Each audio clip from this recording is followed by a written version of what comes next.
Thank you all for coming to what hopes to be a very entertaining evening. First, I'd just like to say thank you to the Student Philosophy Committee for organising this event. The question of whether or not God exists has undoubtedly been one of the most controversial, intellectually challenging and widely discussed questions for, well, forever. Chairing the debates tonight, you'll be pleased to know, is Professor Carl Chin. I think it's entirely appropriate tonight that a debate in Birmingham should be chaired by a man with perhaps the most authentic Brummie accent you will ever hear. He is a historian, a writer, a radio presenter, magazine editor, but sadly, an Aston Villa supporter. So on behalf of the University of Birmingham, I'm delighted to introduce our chairman for tonight, Professor Carl Chin.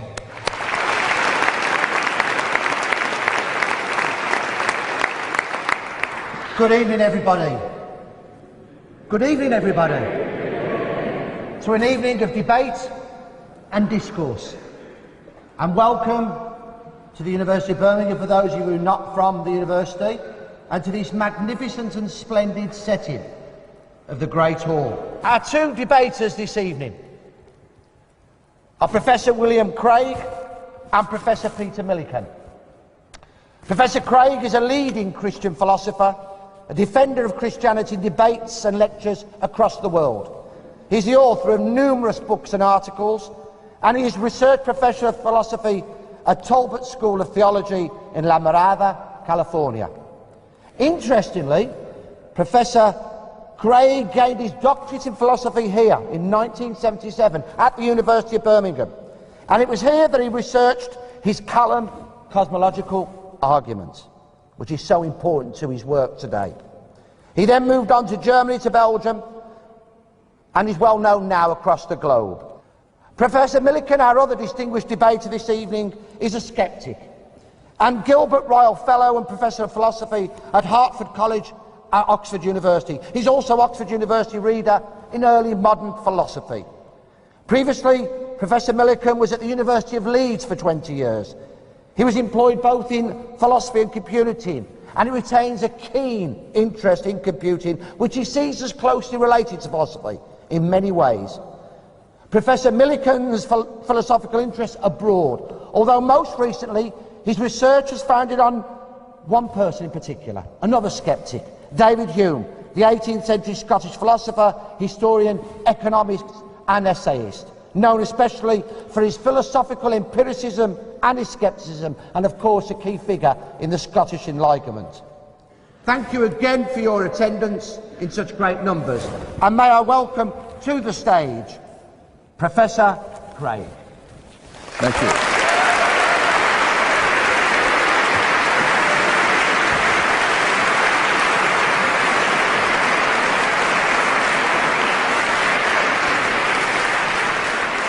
Thank you so much, and good evening. I want to begin by thanking the Philosophy Society for inviting me to participate in this debate, and I also want to say how privileged I feel to be sharing the platform tonight with Professor Milliean. During the years that Jan and I spent in Birmingham while I was doing my doctoral studies here at the university, we grew to have a warm affection for this country and her people. And I say with all sincerity that it is a joy and a privilege to be back in Birmingham and participate in an event like this. So thank you so much for coming this evening.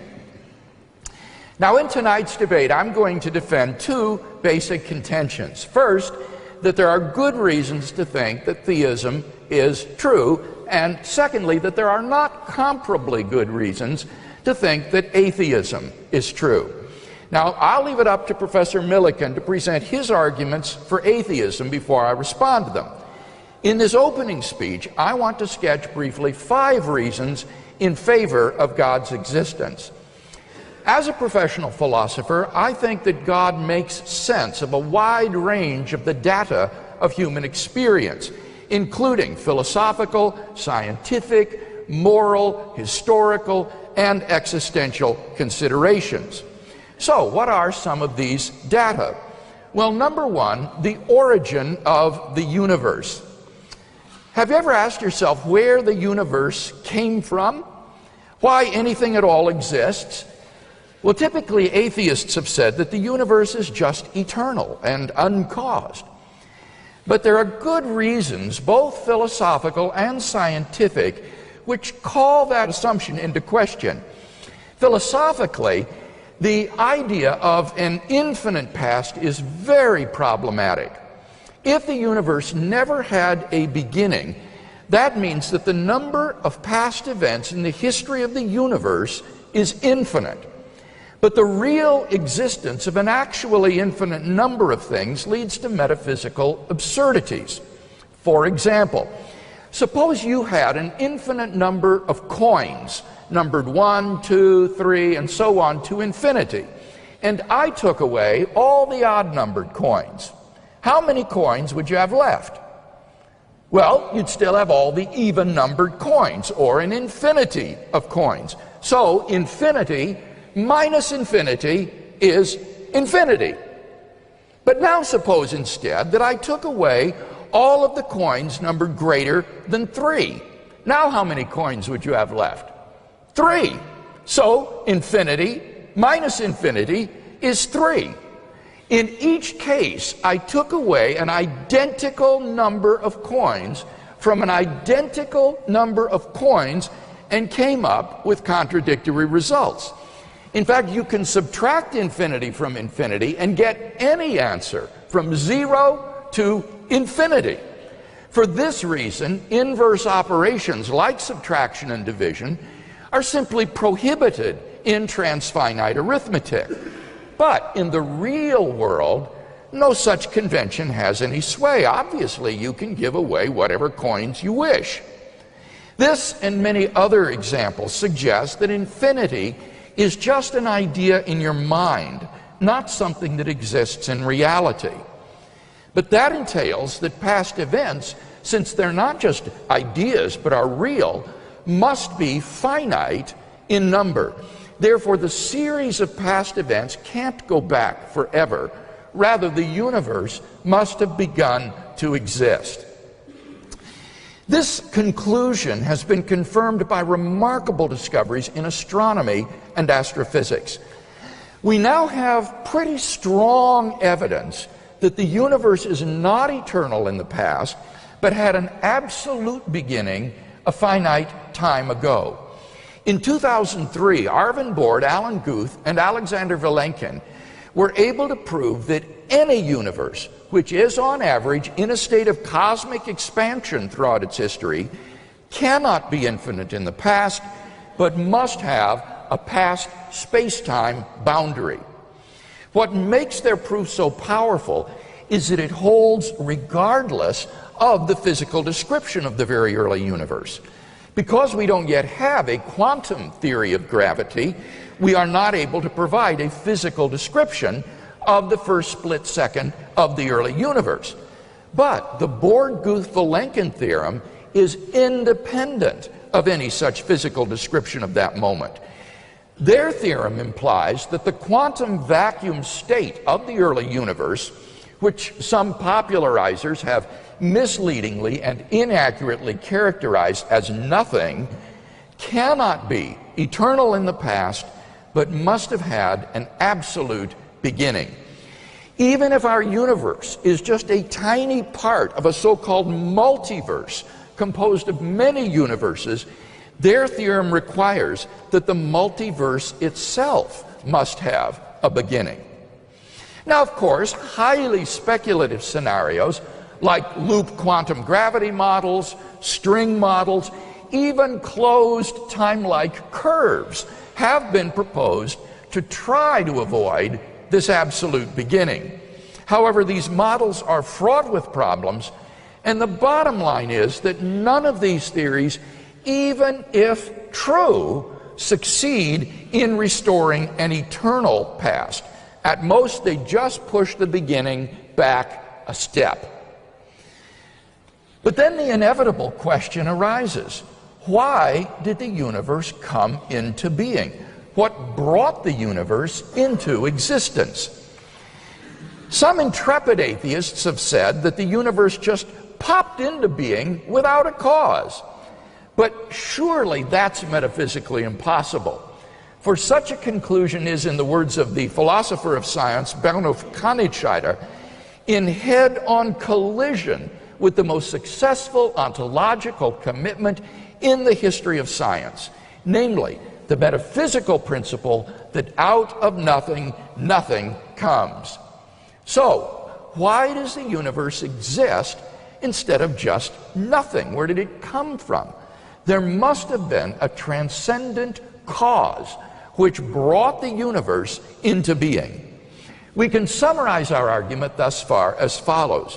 1, the universe began to exist. 2, if the universe began to exist, then the universe has a transcendent cause. 3, therefore, the universe has a transcendent cause. Given the truth of the two premises, the conclusion necessarily follows.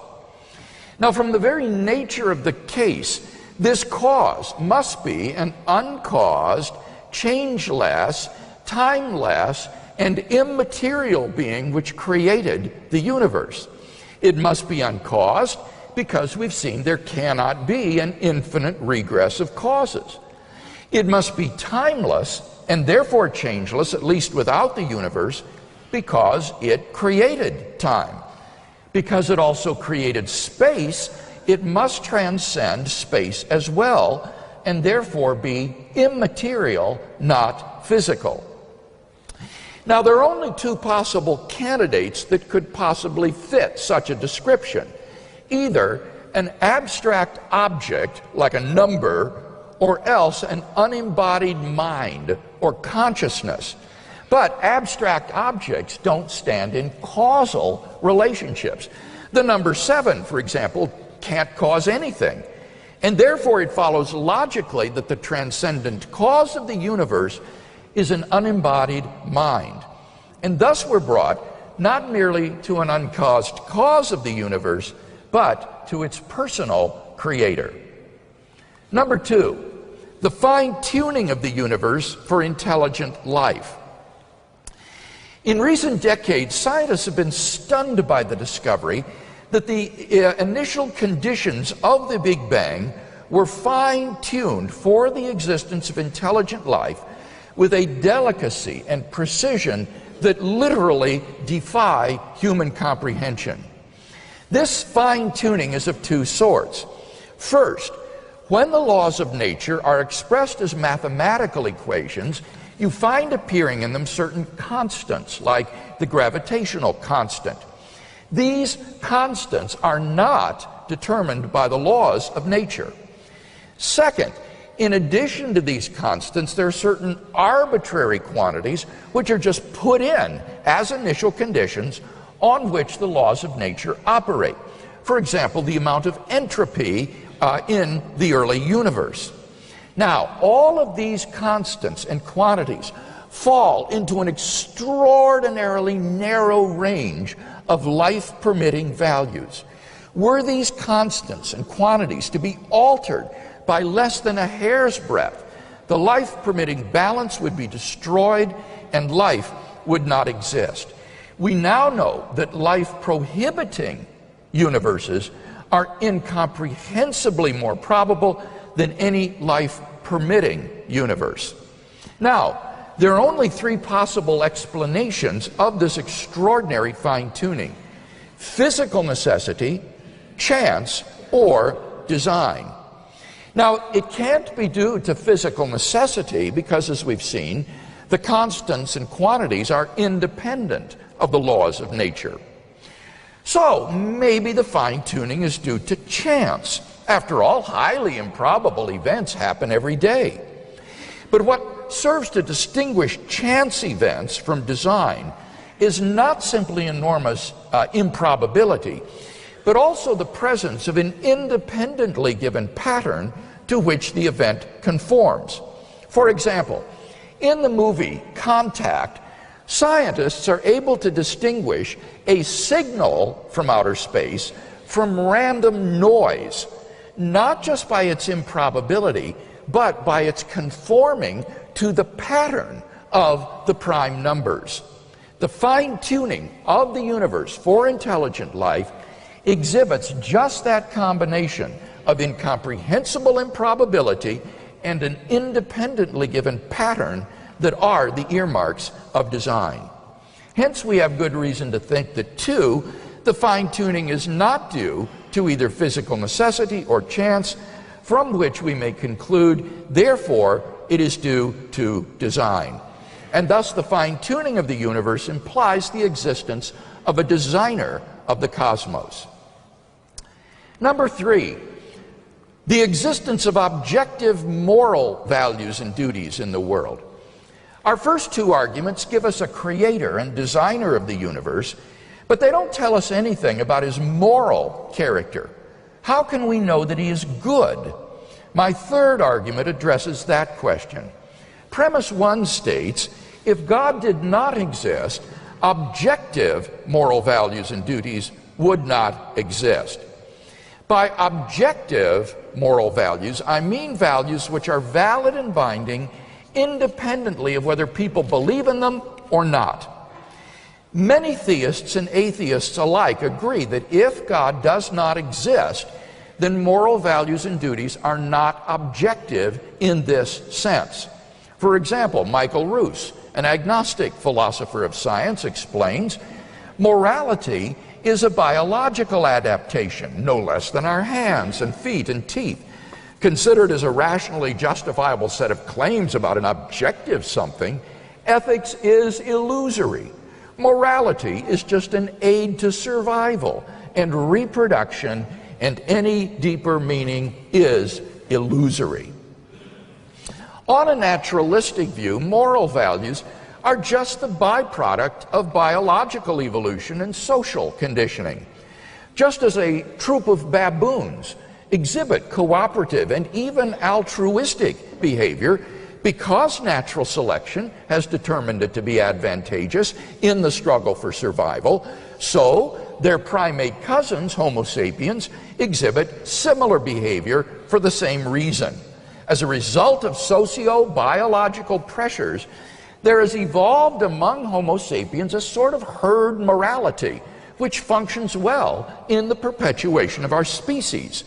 But on the atheistic view, there doesn't seem to be anything that makes this morality objectively binding and true.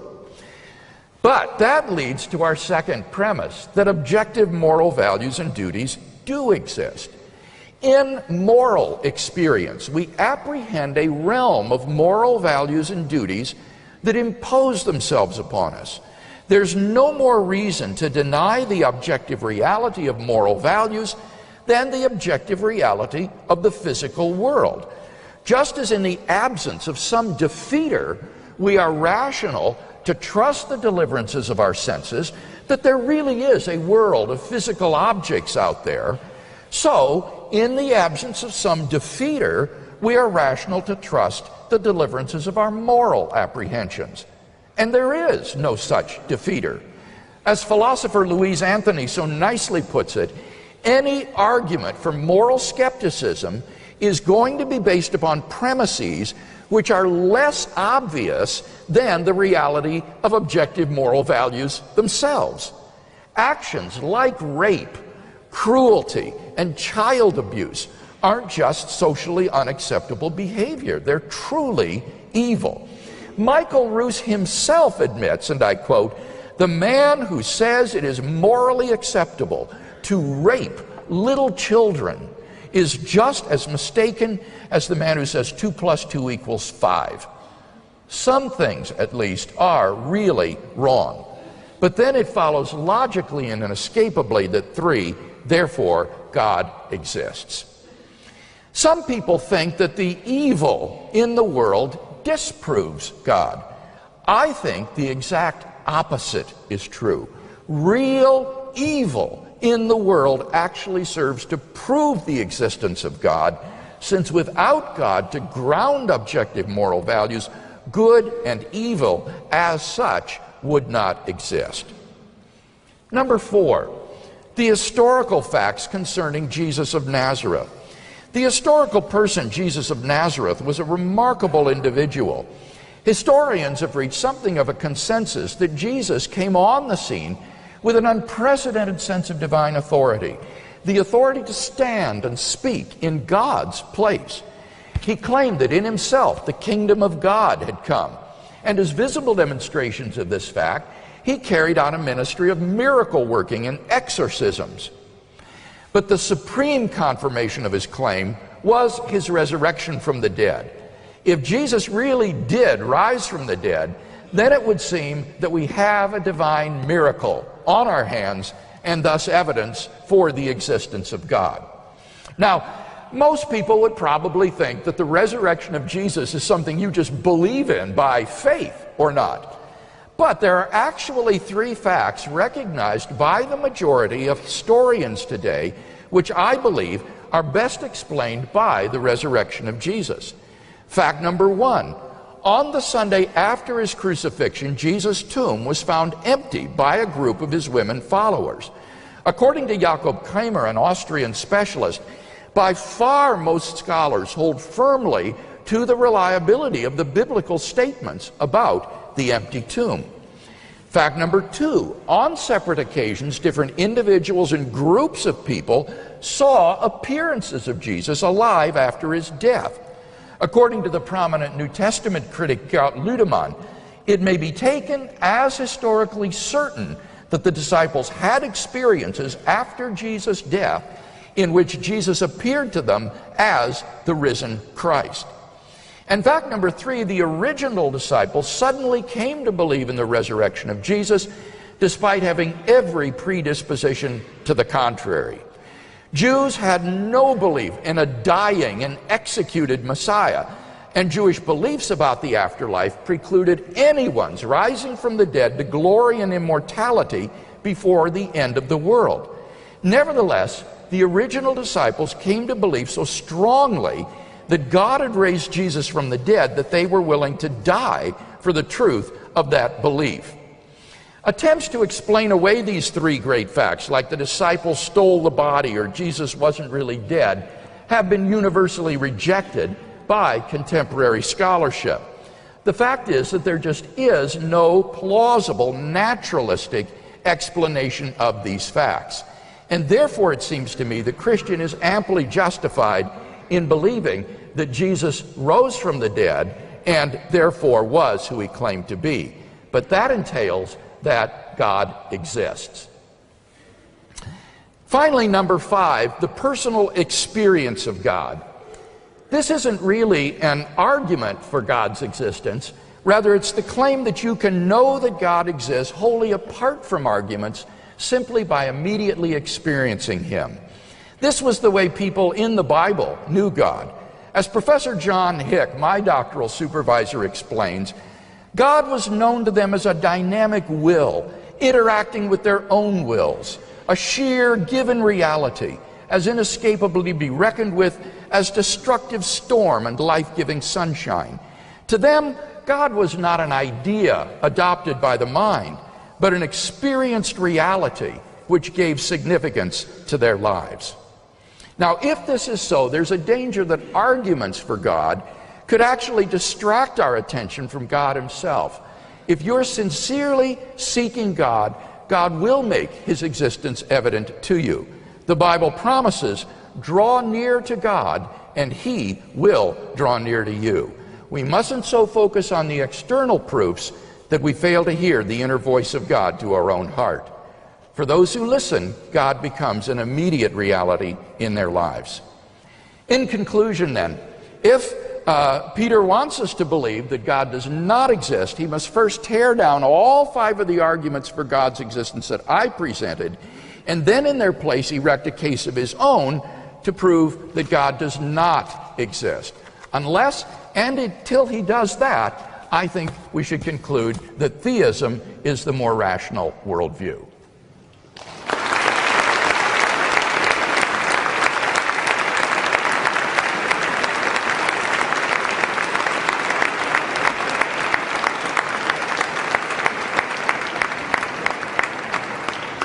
Thank you, Professor Craig.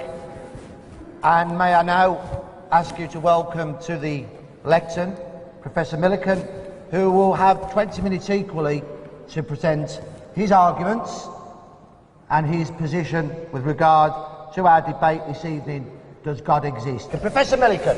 Thank you very much.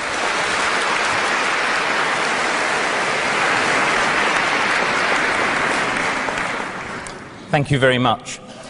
First, I'd like to thank the Student Philosophy Society for inviting me to participate in this event, and Professor Craig for fitting it into his punishing schedule.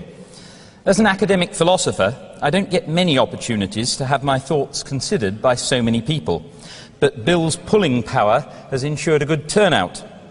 And I'm grateful for the opportunity to talk to you about this extremely important issue, and I hope to help stimulate your own thoughts about it. Worrying about this very issue was what most engaged me with philosophy when I was a young student, and it's intellectually fascinating as well as potentially vital to how we see life, the universe, and everything. Most of what I say tonight will be directed against Bill's arguments, because he's the one with the onus of proof here, as the proposer of the proposition that God exists. Just to get clear on what this implies, it will be useful to spell it out.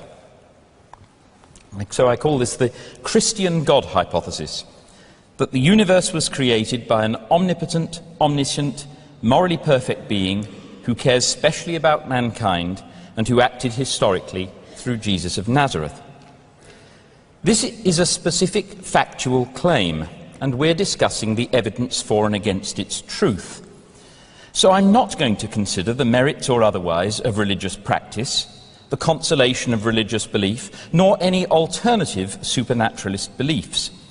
Since Bill has cited the alleged resurrection of Jesus as one of his arguments, I take it that we are concerned quite specifically with the traditional God of Christian philosophy, not any other. And as you can check out for yourself on Wikipedia, there are plenty of other gods to consider, even if we confine ourselves to the Near East and North Africa and just the letter A. With another 25 letters to consider, plus China, India, Japan, the rest of Asia, Europe, Sub-Saharan Africa, North America, South America, Australasia and Oceania, there are far more to come. Clearly, we are amazingly prone to believing in gods. And perhaps the main reason for this is our tendency to what has been called promiscuous teleology, that is, seeing purpose in everything.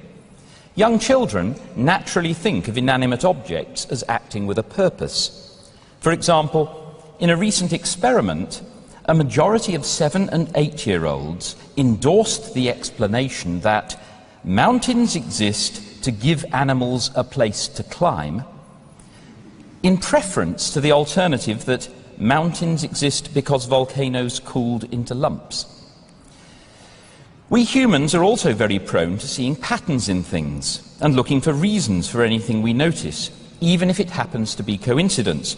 So when we can't find a reason for something significant, such as a violent thunderstorm or a plague, it's very tempting indeed to invoke invisible intelligent powers as the cause. Gods, demons, witches, and so forth. Once this happens, of course, the familiar dynamics of human society and politics come into play. Strong individuals, either devious or deluded, claim special knowledge of and relationship with the invisible gods. And this divine hotline enables them to achieve power, influence, and wealth. My own university, Oxford, derived a great deal of money from donors who thought that by leaving a legacy of subsidized scholars to pray for them daily, they would be spared some of the torments of purgatory and hell. Lucrative power of this sort tends to be keenly defended through ruthless suppression of heresies and drumming out of dissent. Over time, the organizational structures evolve and belief systems get entrenched with familiar results. By far the main determinant of religious belief, and overwhelmingly so before international travel became commonplace, is where you were born.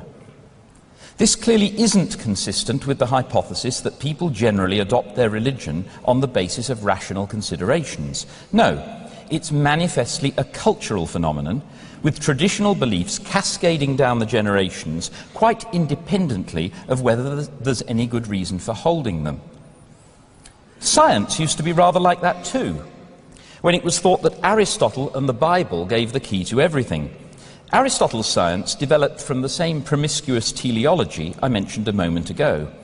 For him and his medieval followers, stones fall because they are striving to reach the centre of the universe. And stars move through perfect circles around the earth because they are striving to imitate the eternal perfection of God.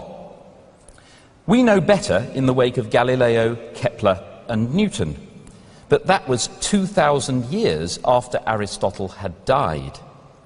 The progress of knowledge was painfully slow over all those Christian centuries, when pagan libraries and schools were systematically burned and closed, and even the books that remained, including the Bible, could only be read in Latin and Greek. Hereford's Cathedral Mappa Mundi bears graphic testimony to this lack of progress. It dates from the turn of the 14th century, just 200 years before Columbus, but faithfully draws its information from writings of the early 5th century, with nothing apparently learned over those 900 years. By comparison, Galileo's refutation of Aristotle, for which he was famously persecuted by the Church, was barely 400 years ago. But in those 400 years, virtually all of science as we know it has built up, massively transforming the world by its careful method of observation, experiment, and open critical scrutiny. Scientific beliefs do not depend on cultural indoctrination for their acceptance and transmission. As a result, you won't find scientific theories being geographically determined in anything like the way that religions are. Now, I expect that as I say all this, Bill is preparing to accuse me of the genetic fallacy, because I might seem to be... Bullseye!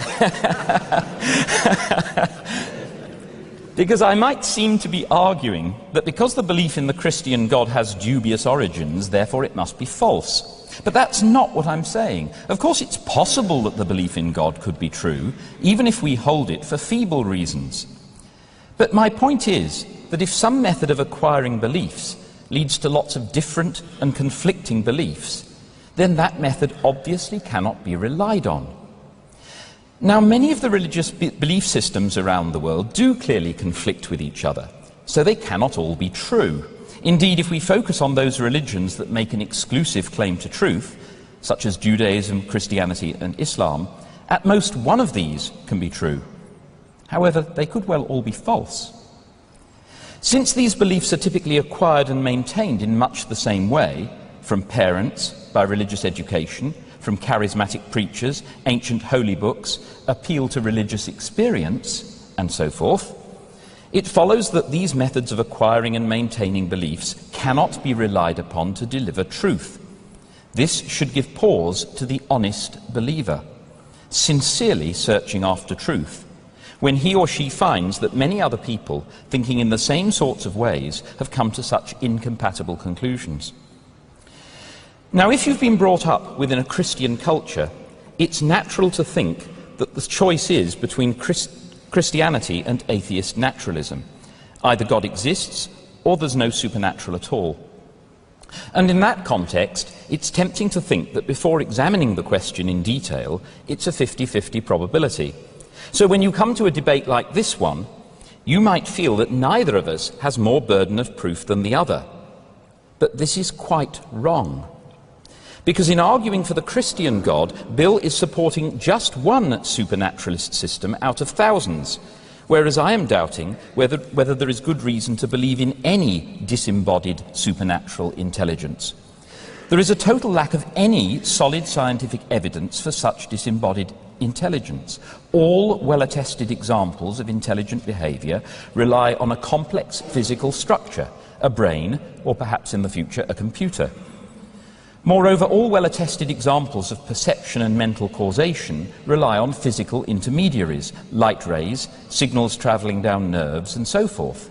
There is no solid evidence whatever for clairvoyance, telepathy, or telekinesis. None. Maybe you don't want to take my word on that, but it's surely obvious from everyday experience that the quality of our thinking clearly depends on the physical properties of our brain. When we are sick or tired or senile or under the influence of drugs or deprived of oxygen, our thought is correspondingly affected. This is absolutely familiar, yet many religions, including Christianity, would have us believe that our thought can exist quite independently of the brain, unimpaired and even enhanced after the brain and the whole body have been completely destroyed. Well, let me be extremely generous and allow that amazing conjecture, which lacks any shred of solid, repeatable experimental support, and which is so contrary to all our experience of the close correlation between the mind and the brain, a probability of 50%. Even if I do so, Bill's specific religious claim that there is just one omniperfect God, uniquely revealed through Jesus of Nazareth, has to share that 50% probability with thousands of other conflicting religions. This is why I say that the rational attitude is to place a very strong burden of proof on Bill. Unless his case is overwhelmingly strong, we should not believe that there is any such God. That implies at least agnosticism, but I think also atheism. The rational attitude, in the absence of a very strong case for the existence of a Christian God, is to believe that there is no such thing.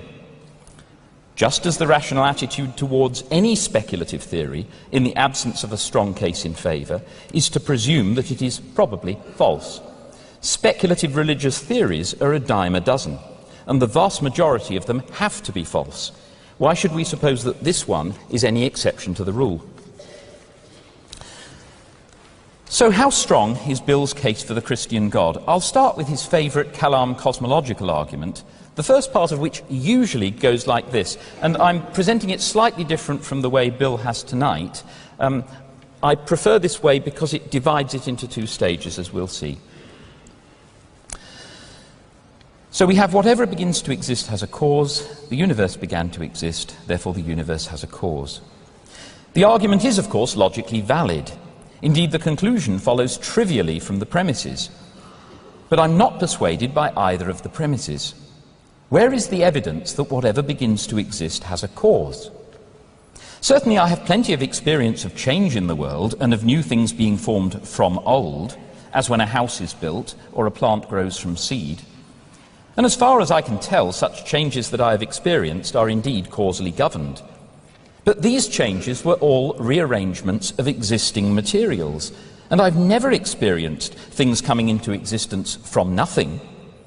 So I cannot infer from my own experience that it is reasonable to expect creation from nothing, if it ever happens, to be causal in the same way. Moreover, such second-hand evidence as I do have that bears on the matter tells in the opposite direction. Quantum particles do apparently jump into and out of existence from nothing, but this behaviour seems to be quite random. So the closest examples that I know of to creation ex nihilo are non-causal, and we have even more reason to doubt Bill's first premise. But things are even worse than this. For every change that I have experienced in the world has had, as far as I can tell, a physical cause. Even personal actions, as I said before, happen through physical intermediaries. All our evidence suggests that mental activity is dependent on brain activity. And in any case, I've never seen mere thought create a new object. So a more precise version of Bill's first premise would be, whatever begins to exist has a physical cause. However, if the universe is understood to include all physical things, then it seems obvious that it as a whole cannot have a physical cause. And I have excellent reason to doubt whether that principle can be valid as applied to the entire universe. This illustrates how problematic it can be to extend any principle from parts to wholes, a mistake which is sufficiently well known to have the name of the fallacy of composition. Every sheep in the farmer's flock has a mother, but it doesn't follow that the flock has a mother. And even if every physical thing has a cause, it does not follow that the entirety of physical things has a cause. This point is even more compelling in the wake of Einstein's general relativity. which implies that space and time are in some way part of the physical universe. The only sorts of causes that we can understand, including intelligent causes, act in time. If time does not exist without the physical universe, then it is hard to understand how the notion of causation can even apply to the creation of that universe. What about Bill's second premise, that the universe began to exist? To get clear what's being claimed here, we need to distinguish between our local universe, for which there is evidence of some sort of Big Bang about 13.7 billion years ago, and the global universe, by which I mean all physical things, whether in our local universe or elsewhere. Now, cosmologists speculate about the possibility of there being multiple universes. Indeed, there are a number of different theories that would predict this. They also speculate about oscillating, bubble, or evolving universes with multiple Big Bangs and so forth. So even if our local universe did indeed begin to exist in the Big Bang, it's entirely possible that it has a physical cause within the global universe. Moreover, there is no contradiction in supposing that the global universe is infinite in the past, even if the local universe is not. Bill standardly gives two reasons for thinking otherwise, one of them that infinities cannot be real. I shall return to that later. Bill's second standard reason for denying that the universe is infinite in the past appeals to physics, and the Borde, Guth and Vilenkin theorem, which proves, making assumptions that seem reasonable, that any universe which is on average in expansion cannot be eternal in the past. An interesting result indeed, but it doesn't show anything like as much as Bill needs.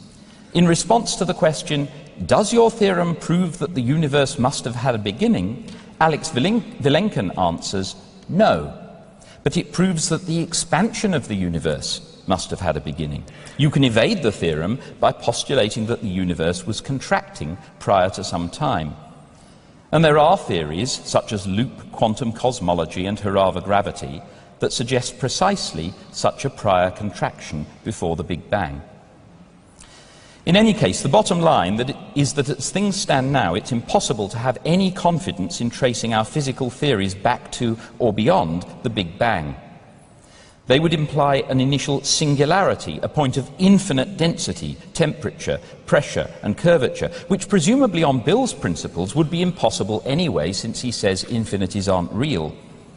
But more importantly, it seems that general relativity, on which all this is based, is inconsistent with quantum mechanics and breaks down at these infinitesimal scales. So all we know here is that our science cannot cope with it. Trying to draw any firm conclusion seems wishful thinking. This should not come as any surprise to anyone who has learned from my favourite philosopher, David Hume. When we look beyond human affairs, when we carry our speculations into the two eternities before and after the present state of things, into the creation and formation of the universe, the existence and properties of spirits, the universal spirit, infinite and incomprehensible, we must be far removed from the smallest tendency to scepticism, not to be apprehensive that we have here got quite beyond the reach of our faculties. Everything we know about modern physics suggests that at a very small and very large scale, our intuitive notions of what makes sense are very unreliable guides to truth. So Bill's attempts to apply everyday common sense principles about causation and about infinities to the beginning of the universe, when time gives out and our theories posit infinite singularities, strike me as completely unpersuasive, quite apart from the specific difficulties that I've already pointed out. Likewise, when he goes on to argue that if the physical universe has a cause, then this must be an immaterial mind. Recall that we have no evidence whatever that minds can exist in the absence of a physical substrate. So the idea that a mind might exist in the absence of the entire physical universe is complete speculation. It seems far more plausible to me to say that if, despite everything I've said, the physical universe has a non-physical cause, then that cause is likely to be something of a kind that we are completely unable to grasp, because it bears no relation to anything that we have experienced, neither a familiar physical object, nor an abstract entity, nor a mind. We are finite physical animals, evolved to live and perceive within a world of medium-sized objects. There is no reason whatever to suppose that our animal faculties will be adequate to fathom the origins or possibly the infinite history of worlds. As an analogy, imagine a dog or a mouse trying to understand the organization of a university. What chance would it have? Yet we are far closer in intellect to these animals, compared to that of an infinite God, than the workings of the entire universe are to a university. My treatment of Bill's moral argument will have to be very brief, and I'm sure we'll return to this later. Here I want to ask Bill to say more on what he means by objective moral values, because the word objective is notoriously slippery. In a published debate, he says, "When I speak of objective moral values, I mean moral values that are valid and binding, whether anyone believes in them or not." But this really doesn't help very much, because atheists who take morality seriously, and I think most do, are in my experience very unlikely to think that what is right and wrong is just a democratic matter of what people believe. Utilitarians, for example, will say that there is a standard of morals which is independent of our beliefs.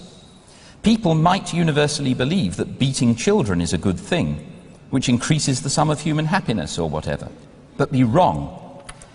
Kantians, likewise, have a standard of moral right and wrong, which appeals to a rational judgment of what can properly be universalized. There's no democratic assumption that we should just conform to the popular view. And Humeans, who base morality on natural human sentiment, are happy to acknowledge that morality can be warped, most notably by religious dogma, so that a correct judgment of virtue and vice can be different from that of the religious majority. We'll be returning to this as to Bill's other arguments that I haven't addressed yet, but I'd like to end with a challenge to him. To both specify a precise sense of objective moral values which requires God's existence, and give solid evidence that there are indeed objective moral values in that same sense. I'm very doubtful that this challenge can be met, but we'll see. And when I've heard what he has to say on the matter, I shall also be saying a little about the problem of evil, perhaps the strongest argument in the armoury of unbelief, which I haven't yet considered at all. Thank you.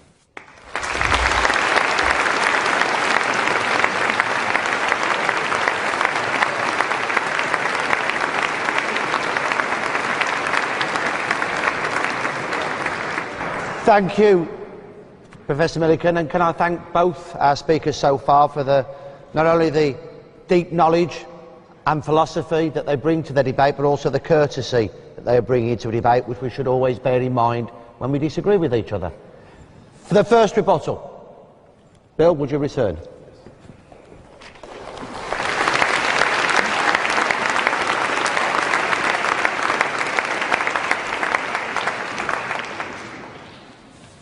You'll recall that in my opening speech I said I would defend two contentions in tonight's debate. First, that there are good reasons to think that theism is true. Secondly, that there are not comparably good reasons to think that atheism is true. Now, has Professor Milliean offered comparably good reasons for atheism tonight? Well, I think not. Indeed, he said, I have the burden of proof because I'm holding that God does exist, and that's the proposition under the debate. I think that's incorrect. The proposition under debate tonight is a question: does God exist? And if he intends to answer that no, then he needs to give some justification for that. Otherwise, we're simply left with agnosticism as a sort of default position. But if he is going to answer the question under debate tonight, then he needs to offer arguments for atheism. Now, he suggests that children have a tendency to personalize things, that religion is a cultural phenomenon. And as he anticipated, I was immediately going to say, but as an argument against the belief in God, as a claim that that means the proposition God exists is false, this is clearly the genetic fallacy. But he responds, well, I'm not saying that that belief in God is therefore false. He's saying it just shows that if some method leads to conflicting beliefs, then it can't be relied upon. Well, let me comment in two respects on that. First, there is no one method which is common to all religions, which leads to these conflicting beliefs. It's not as though the diversity of religions leads to the inadequacy of some one method for inferring. I'd like to know what that method is if he thinks there is one. But secondly, and more importantly, my method this evening is logic and evidence, plus personal experience. So it's the same sort of evidence to which he would appeal to justify scientific hypotheses. So I don't think that that consideration need concern us tonight. We're on the same playing field using the same method, logic and evidence. He does give one argument for atheism, though, which is that the absence of evidence for God should lead us to think that God does not exist. Well, now, I think this is fallacious. The absence of evidence is not necessarily evidence of absence. For example, we have no evidence of an early inflationary expansion of the universe. And yet, many cosmologists believe that such an era actually occurred. Or we have no evidence that there's gold on Pluto, for example. Does that mean, therefore, there is no gold on Pluto? Clearly not. So when does the absence of evidence count as evidence that something does not exist? Well, it would only be in the case that we have a situation in which if something did exist, then we should expect to see more evidence of its existence than that which we do see. For example, the absence of evidence for a planet between Venus and the Earth is good evidence that there is no such planet. Now, apply that to God. The absence of evidence for God's existence would count as evidence against God's existence only in the case that if God did exist, we should expect to see more evidence than we do see. And in practical terms, what that means is if God exists, should we expect to see more evidence of his being than the origin of the universe out of nothing, the exquisite fine-tuning of the universe for intelligent life, the apprehension of a realm of objective moral values, the resurrection of Jesus of Nazareth from the dead, and the immediate experience of God? Well, I think the answer is obviously not.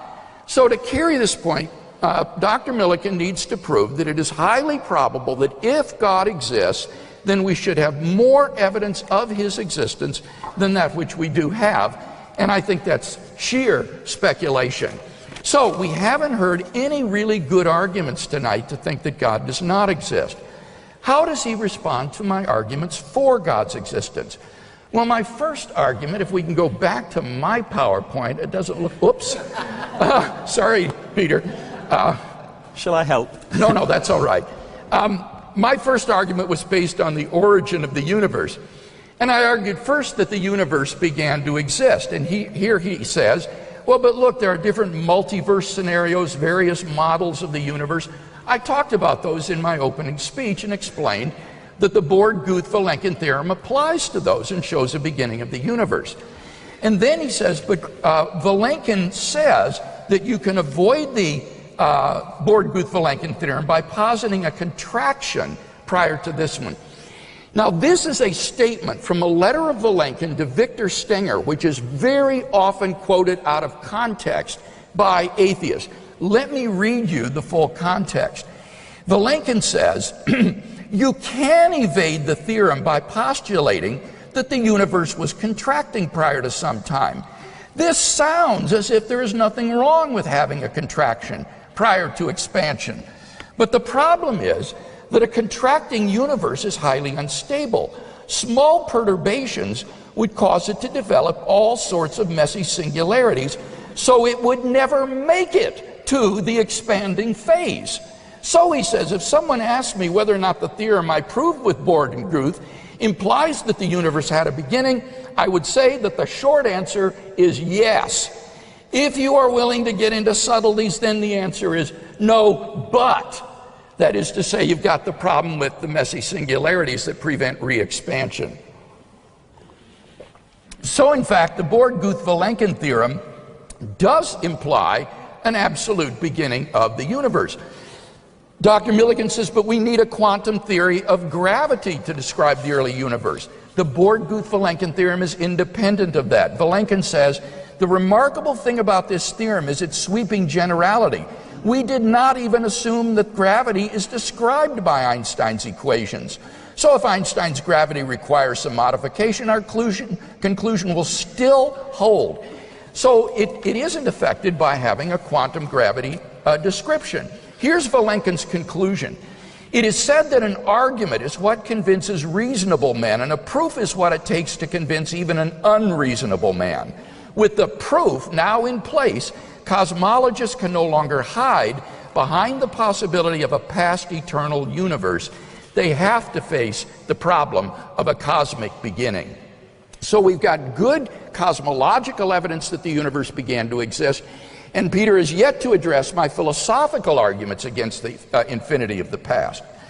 So we have good reason to think that the universe began to exist. Now, I suggest if the universe began to exist, then the universe has a cause.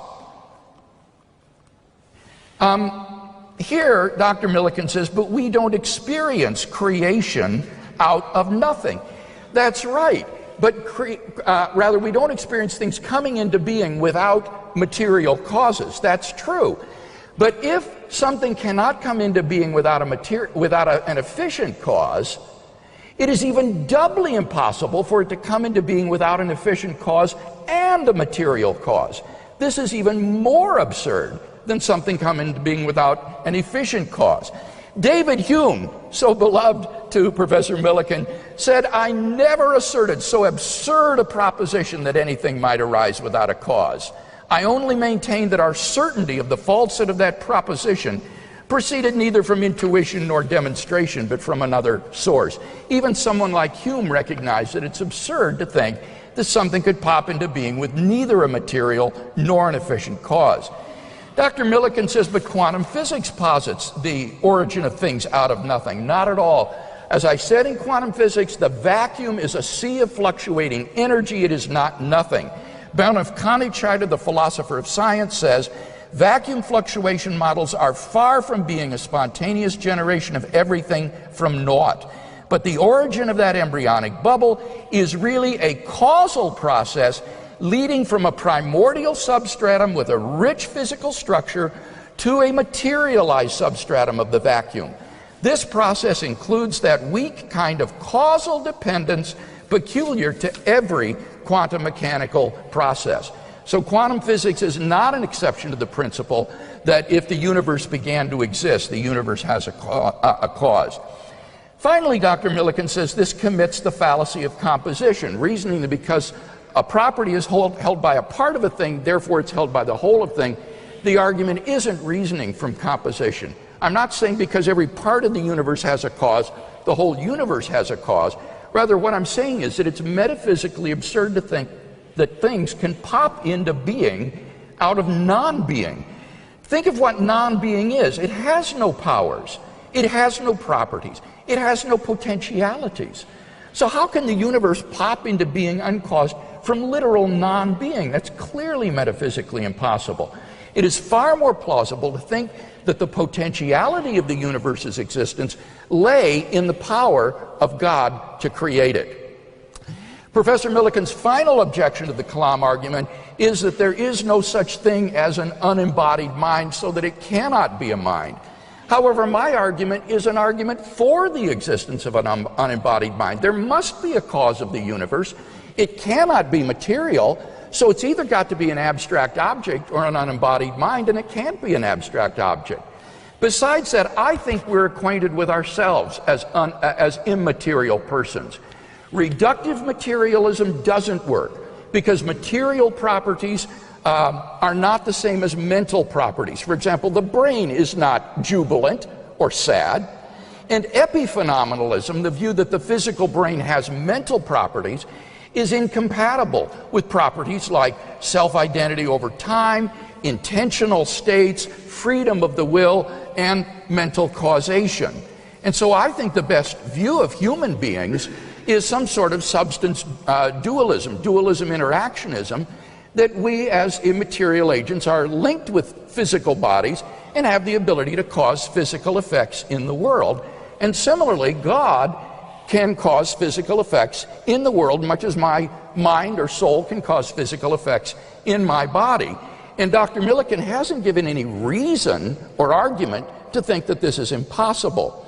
So I think that the origin of the universe argument still stands and provides good grounds for thinking that there is a transcendent, personal, immaterial creator of the universe. Now, I didn't hear a response to the fine-tuning argument. With respect to the moral argument, he merely said that atheists don't say that moral values are arbitrary. Rather, we've got utilitarian theories, Humean theories, Kantian theories. The point is, all of those presuppose that human beings have some sort of intrinsic value. And that is what I see no justification for on naturalism. On naturalism, human beings are just slightly advanced primates, and I see no more reason to think on atheism that human beings would be valuable than chimpanzees or baboons. Moreover, it's very difficult on atheism to see any source of moral obligation. Why would we have moral prohibitions and obligations if there is no one to prohibit or command them? As chemists and ethicists alike recognize, prescriptions require prescribers, and moral prescriptions require a moral prescriber. Without a moral lawgiver, I think moral obligation is unintelligible. So if you agree with me that there are objective moral values, I think you'll agree with me that it's most plausible that God exists. I'll await to hear Dr. Millikan's refutations of the other arguments that I offered in my opening speech.